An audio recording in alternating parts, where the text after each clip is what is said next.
हम लोग करते हैं अपनी प्रश्नावली 3.3 का दूसरा प्रश्न। इसमें क्या दिया हुआ है? इसमें दिया हुआ है कि दो समीकरण है, उनको हल करना है और इससे एक m का मान करना है, जिसके लिए y और x में एक और समीकरण बना दिया गया है। देखिए ये थोड़ा सा नया लग सकता है, नया कुछ भी नहीं है। सबसे पहले जो बताया गया हमें वो कर लेते हैं। सबसे पहले क्या बताया गया? दो समीकरण दिए हुए हैं, 2x धन 3y बराबर 11, फिर दूसरा है 2x ऋण 4y बराबर ऋण 24। इन दोनों को क्या करना है? इन दोनों को हल करना है। अब इन दोनों को हल करेंगे तो कैसे हल करेंगे? उसके बाद फिर y में जो आगे की बात दे रखी है उसको हम बाद में देखते हैं। अब प्रतिस्थापन विधि से हल करना है, तो इसमें क्या करते हैं? x को y के टर्म्स में लिख देते हैं। तो इसी को आप क्या करिए, यहां से आप क्या लिख सकते हो? 2x बराबर 11 माइनस 3y हो जाएगा। x बराबर क्या हो जाएगा? x बराबर हो जाएगा 11 माइनस 3y बटे 2। ये आपको मिल गया। ये आपको क्या मिल गया? x मिल गया। तो पहले से आपने x को y के पद में लिख लिया। अब इसी y के पद को आप फिर से उठा के डाल देते हो, है ना? दो, अब x के क्या रखोगे? x के ये रखोगे जो आपको पहले मिला है। तो 11 माइनस 3y बटे 2 माइनस 4y बराबर ऋण 24, ये दे रखा है। अब देखो 2 से 2 कट जाएगा, तो सीधे सीधे आप खोल दोगे इसको तो क्या मिलेगा? 11 माइनस 3y ऋण 4y ये बराबर हो गया ऋण 24। यहां से देखिए ये ऋण 3 और ऋण 4 क्या हो जाएगा? ऋण 7y, और ये ऋण 24 था, ऋण 11 को इधर ले जाओगे तो क्या हो जाएगा? ऋण 35। ऋण से ऋण कट गया, y आपको मिल गया 5। अच्छा x निकाल लो पहले, आगे वाली चीज हम देखेंगे, पहले x निकाल लेते हैं। x क्या हो जाएगा? 2x धन 3y है बराबर 11। तो आपको x तो पता नहीं है, आपने x लिख दिया। x को ये वाले पद में नहीं लिखना है। अब हमें y का सीधा मान न करके निकालेंगे। कई लोग कंफ्यूज हो जाते हैं। देखो एक सिस्टमेटिक मेथड है, आप उसको समझ लोगे तो फिर आप कंफ्यूज नहीं होगे कि अच्छा ये करना है, फिर ये करना है, फिर ये करना है। लेकिन वो उससे भी ज्यादा अच्छा क्या है कि आप सोचो कि हो क्या रहा है। तो पहली चीज तो है कि आप मेथड देख लो, है ना? एक एक स्टेप होती है, मेथड देख लिया तो समझ में आ गया, उससे क्लैरिटी रहेगी, आप एग्जामिनेशन में गलत करके नहीं आओगे।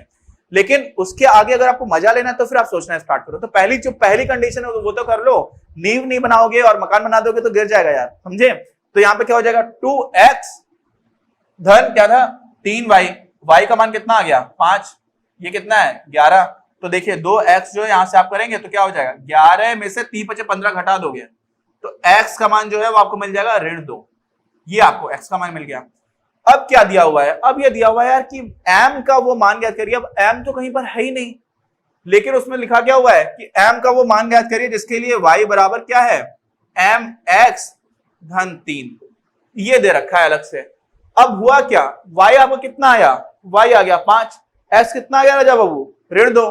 यहां पे उठा के रख दो, ये बस इतना सा है। कई बार क्या होता है, प्रश्न पढ़ते हैं और डर जाते हैं कि क्या लिखा हुआ था। तो डरने की जरूरत नहीं है, बिल्कुल सिंपल है, सीधा है। इसमें पहले तो आपको जो दे रखा है हल करने का, आपने हल कर दिया। प्रतिस्थापन विधि से बोला गया भाई, उससे कर दिया।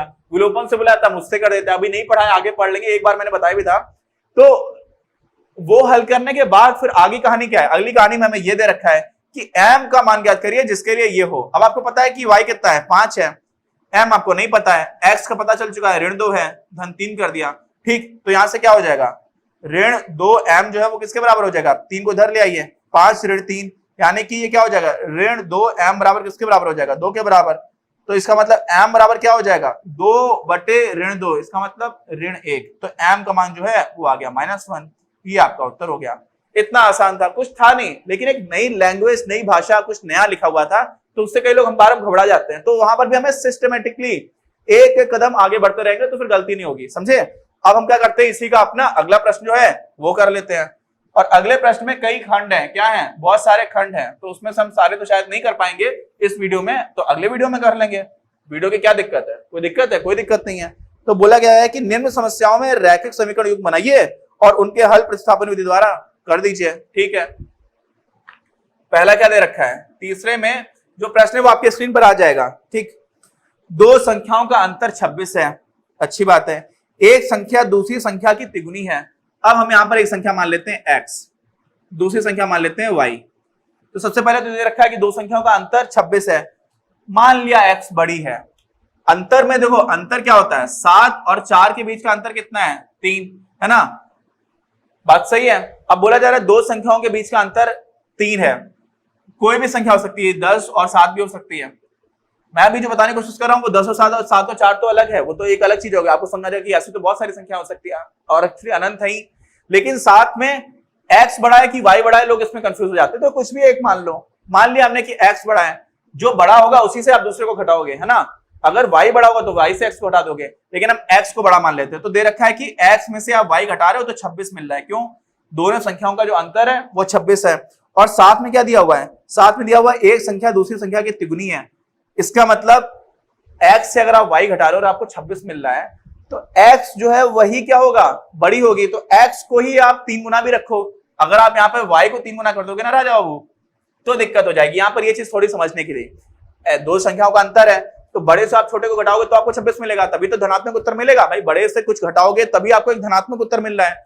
और साथ में बोला जा रहा है कि एक संख्या दूसरी संख्या के 3 गुनी है, तो पहली संख्या ही जो बड़ी आपने मान ली है उसी को तो आप 3 गुना बोलोगे।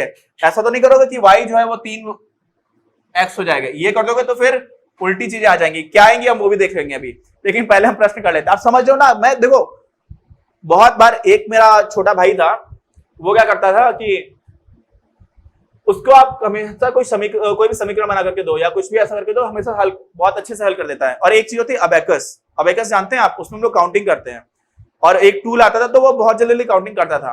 और काउंटिंग मैं भी बहुत जल्दी किया करता था, मतलब कैलकुलेशंस, काउंटिंग नहीं। तो कैलकुलेशंस मैं जल्दी करता था, लेकिन मैंने अबेकस नहीं सीखा था। वो मुझसे छोटा था, उसने अबेकस की क्लास ले रखी थी। तो एक बार हम लोगों ने देखा बैठ करके कि मैं भी 100 क्वेश्चन करता हूं, तुम भी 100 क्वेश्चन करो। तो मैं उससे थोड़ा सा ही जल्दी कर पाया, जबकि मेरी कैलकुलेशन काफी अच्छी हुआ करती थी बचपन में, अभी भी इतनी खराब नहीं है, और वो काफी जल्दी कर ले रहा था। तो उसकी कैलकुलेशंस बहुत अच्छी हो गई थी। उसको आप कोई भी इक्वेशन बना के दोगे उसको हल कर देगा। लेकिन उसकी समस्या ये थी कि वो समझ नहीं पाता था कि चीजें हो कैसी रही हैं, और वो बहुत महत्वपूर्ण है। तो वहां पर उसके साथ मैंने काम किया, फिर वो काफी उसका इंप्रूव हो गया। तो आपको बताने की कोशिश कर रहा हूं कि चीजें चल कैसे रही है वो समझना बहुत जरूरी है ना। कैलकुलेशन और समीकरण हल करना तो आपको एक बार आ गया, वो तो एक सिस्टमेटिक है, मेथड है, मैकेनिकल मेथड है, आपने एक बार सीख लिया वो वैसे ही करोगे। लेकिन क्या चीज हो रही है वो समझना जरूरी है। तो यहां पर क्या है, x जो है वो बड़ा है, इसलिए x को हम 3y के बराबर रखेंगे। समझ गए? अब क्या करना है, अब ये दो समीकरण मिल गए, दोनों समीकरण में प्रतिस्थापन विधि से हल करना है। तो ये है दो, ये प्रतिस्थापन विधि में क्या करते हैं, हम एक को दूसरे के टर्म्स में लिखते हैं। यहाँ पर पहले से ही लिखा हुआ है, तो यहाँ पर सीधा सीधा जो 3y लिखा हुआ है वो रख दो x की जगह पहले वाले में। तो क्या हो जाएगा, 3y ऋण y बराबर 26, और यहां से आपको मिल जाएगा 2y बराबर 26, तो y बराबर आ जाएगा आपका 13। तो x बराबर क्या है, 3 गुणा y है, क्या आ जाएगा 39। और ये तो प्रश्न देख करके मुझे उत्तर दिख गया था, इतना आसान है। लेकिन अगर आपने कहीं उल्टा कर दिया होता, उल्टा क्या कर दिया होता राजा बाबू, आपने मान लिया होता कि दूसरी संख्या जो वास्तव में छोटी है वो 3 गुना है, तब क्या हो जाता, तब हो जाता अनर्थ, है ना। जो हमारे पुराने मैथोलॉजिकल सीरीज आया करती थी पौराणिक कथाओं पर आधारित और इन सारी चीजों पर, महाभारत, उसमें कभी कभी आता था त्राहिमाम करते हुए देवता जाते थे और बोलते थे कि अरे ब्रह्मा जी अनर्थ हो गया।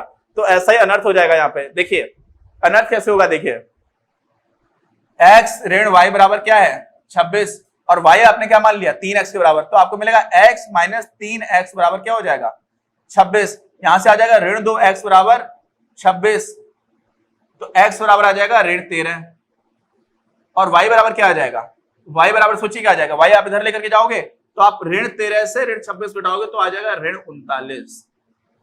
ठीक, ये आ जाएगा। इसका मतलब क्या हुआ, यहां पर भी आप देखो x जो है उसका 3 गुना है y, है ना, बात सही है। लेकिन x जो है वो बड़ी संख्या है कि y बड़ी संख्या है। अब ये इंटरेस्टिंग चीज आ गई, है ना। यहाँ पे अगर आप मैथमेटिकली देखोगे, गणित में देखोगे, तो कुछ ऐसा अनर्थ तो कहीं से नहीं हुआ। यहाँ पर आपने क्या कर दिया, यहाँ पर जो आपको उत्तर मिला है वो बहुत ही इंटरेस्टिंग है और बहुत अच्छा होता है जब आप ये सब खेलते हो। अगर नहीं खेलोगे आप यहां से निकल के संतुष्ट हो जाते, खुश हो जाते, ताली बजा करके घर पहुंच जाते, समझे। लेकिन हम लोगों ने उल्टा करके देखा कि यार ऐसा भी तो हो सकता है। उससे हुआ क्या, अनर्थ तब है जब हम लोग कहीं मूल्यों की बात करें, जो चीजें ऋणात्मक नहीं हो सकती। अब देखो यहाँ पर आपको ऋणात्मक गणित दिखना स्टार्ट हो जाएगी। हम लोगों ने क्या बोला कि हमारी एक संख्या जो है उससे आप दूसरी संख्या घटाओगे तो 26 मिलेगा। तो आप ऋण 13 और ऋण 39 में बड़ा क्या है, पहले तो आप ये बताइए क्या बड़ा है। इसमें ऋण 13 बड़ी संख्या है बाबू, बड़ी संख्या है। जो आपने यहां पर माना हुआ है कि x बड़ी है, x से आप y घटा रहे हो तो आपको कुछ धनात्मक मिल रहा है। तो हमेशा बड़ी संख्या से कुछ छोटा घटाओगे तभी आपको धनात्मक मिलेगा। लेकिन जब हम लोग संख्या रेखा पे बात करते हैं, अब तो आप कक्षा 10 में आ चुके हैं, तो आपको पता है कि ऋण 13 जो है वो शून्य अगर यहां पर है तो ऋण 13 यहां कहीं पे आ रहा होगा, और ऋण 39 यहां कहीं पे आ रहा होगा। तो जितना ज्यादा आप बाईं ओर जाओगे, देखो ये है दाईं ओर और ये है बाईं ओर, जितना ज्यादा बाईं ओर जाओगे संख्या उतनी छोटी होती चली जाएगी, और जितना ज्यादा दाईं ओर जाओगे उतनी संख्या क्या हो जाएगी, बड़ी होती चली जाएगी। तो पहली कंडीशन तो आपकी जो है वो मिल गई। क्या मिल गई, यहां से आपको मिला ऋण 13, तो ऋण 13 बड़ा है क्यों, क्योंकि दाहिनी ओर है, और ऋण 39 छोटा है क्यों, क्योंकि बाईं ओर है। तो पहला तो आपका हो गया, ऋण 13 से आप क्या घटा रहे हो, 39 घटा रहे हो ऋण का, तो ये हो जाएगा, इसका मतलब ऋण 13 धन 39, इसका मतलब 26। तो आपको पहला तो आपकी क्वेश्चन सही हो गई। दूसरा मैंने बोला कि 3 गुना है, और मैंने बोला कि 3 गुना, इसका मतलब पहली संख्या बड़ी होगी। ये जो मैंने चीज बोली वो बोली सिर्फ और सिर्फ धनात्मक संख्याओं के बारे में, आप समझ रहे ना, लेकिन मैंने धनात्मक वहां पर नहीं बोला, क्योंकि आमतौर पर जब भी हम कोई चीज खरीद रहे हैं तो हमेशा पैसे दे रहे हो तो वो धनात्मक संख्या होती है। तो धनात्मक रूप से देखोगे आप तो आपको क्या समझ में आएगा, तो आपको समझ में आएगा कि हाँ हमेशा एक्स ही बड़ा होगा, एक्स से आप वाई घटा रहे हो, तो यहाँ पे जो उत्तर मिलेगा देखिए धनात्मक उत्तर मिला, वाई आपको 13 मिल गया और एक्स आपको 39 मिल गया था। यहाँ पर क्या हो रहा है, अगर ऋणात्मक है और कोई ऋणात्मक संख्या है उसमें आप किसी से गुणा करोगे धनात्मक संख्या से, तो आपको और छोटी संख्या मिलेगी, क्यों, क्योंकि वो और बड़ी ऋणात्मक संख्या हो सकती है। और जरूरी नहीं है, यहाँ पर अब एक और चीज आ जाएगी, फिर आप कंफ्यूज हो जाओगे। मैंने बोला कि आप ऋणात्मक संख्या में किसी संख्या से धनात्मक संख्या से गुणा करोगे तो आपको और छोटी संख्या मिलेगी, तब जब वो धनात्मक संख्या 1 से छोटी हो, मान लीजिए आपने इसे 0.5 से गुणा कर दिया, तो आपको मिल जाएगा ऋण 6.5। अब ऋण 6.5 तो यहाँ पे कहीं आएगा, तो ये तो और बड़ी संख्या हो जाएगी। इसका मतलब अगर आप 1 से बड़ी धनात्मक संख्या से किसी ऋणात्मक संख्या में गुणा करेंगे तो आपको और छोटी संख्या मिलेगी। और यहाँ पर आप 3 से गुणा कर रहे थे, तो अगर आप ऋण 13 में 3 से गुणा कर रहे हो ना, तो आपको और छोटी संख्या मिल जाएगी। ये और छोटा है, समझ गए, ये एकदम एक्स्ट्रा इंफॉर्मेशन थी, लेकिन यहां से आपको दिखना स्टार्ट होगा, है ना, ये दिखना बहुत जरूरी है। आनंद सर थे, आनंद सर वही सुपर 30 वाले जो सर थे, वहां पर जब मैं पढ़ रहा था तो बीच बीच में कुछ ऐसा नया बताया करते थे, उसके बाद से बोलते थे गर्दा उड़ा दिया। क्या बोलते थे, गर्दा उड़ा दिया। गर्दा उड़ाने का मतलब मुझे समझ में नहीं आता था, मैं कानपुर से था, और गर्दा का मतलब होता है धूल, तो अपने बिहार में बोलते हैं कि गर्दा उड़ा दिया। जैसे कोई चलता है ना, राजा महाराजा चलता है तो धूल उड़ती थी अगल बगल में। एक साउथ इंडियन मूवी थी मार्स, उसमें एक नाम का कैरेक्टर होता है, मार्स होता है, क्या होता है, वो ऐसे पैर चलाता है तो बोलते हैं कि लो तूफान आ गया, है ना। तो उस तरह की बात करते थे आनंद सर। और वो गर्दा तब उड़ जाएगा, आपके मन में तो गर्दा उड़ ही जाएगा अगर आपको कोई नई चीज समझ में आ गई है, तो आपको मजा आ जाए ना एक बार कि ओह ये हुआ है, उसकी बात ही अलग है यार। प्रश्न का उत्तर सही निकाल लेना और गणित को जी लेना बहुत अलग चीज है, समझ रहे हो ना।